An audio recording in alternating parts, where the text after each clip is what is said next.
Some people always ask about the reliability of the Bible, or at least the reliability of the New Testament. And it's really interesting to study, actually, because when you compare it to other ancient works of antiquity, it actually does very well when compared to them. How many manuscripts we have, the reliability and the evidence that we have is actually really incredible. So if you look at other works of antiquity, like for example, Homer's Iliad or Homer's Odyssey, any of those works, the date that it was written versus the earliest copies that we have are always centuries apart. Because, you know, the first copies, the papyrus or whatever they wrote on, there was different forms. It never lasts. So we always get like a copy. The original is always called an autograph. The copy is called a manuscript. A manuscript means it's a copy of the original autograph. So there's always a time gap of several centuries, and we only have a handful of copies. But we still, you know, believe them to be works of history, and we don't doubt them unless we see variances.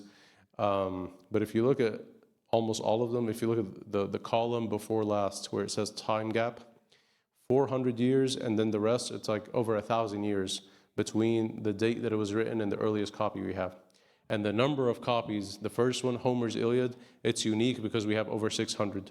The rest, and you look at, these are very famous works, like Herodotus, Thucydides, Plato, Caesar, Livy, Tacitus, Pliny the Younger, all of these famous writers of antiquity.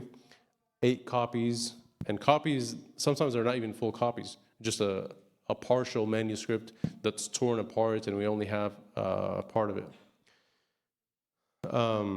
8, 7, 10, 19, 27, but then you look at the very last row on the bottom. If you look at the New Testament, and of course the New Testament is several different books, 27 books, we have over 5,000 Greek manuscripts, just in the original language, in Greek. And if you look at the gap also is only a few generations, and some manuscripts maybe 150 to 200 years.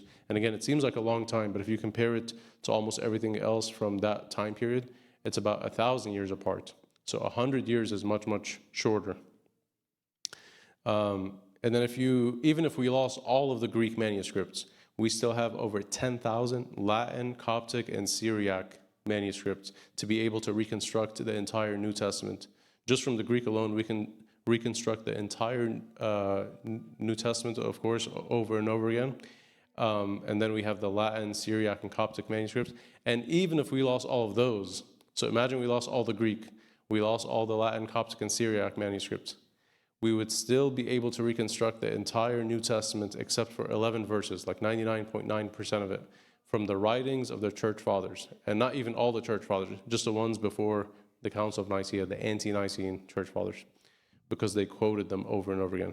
There's nothing like this really in ancient history.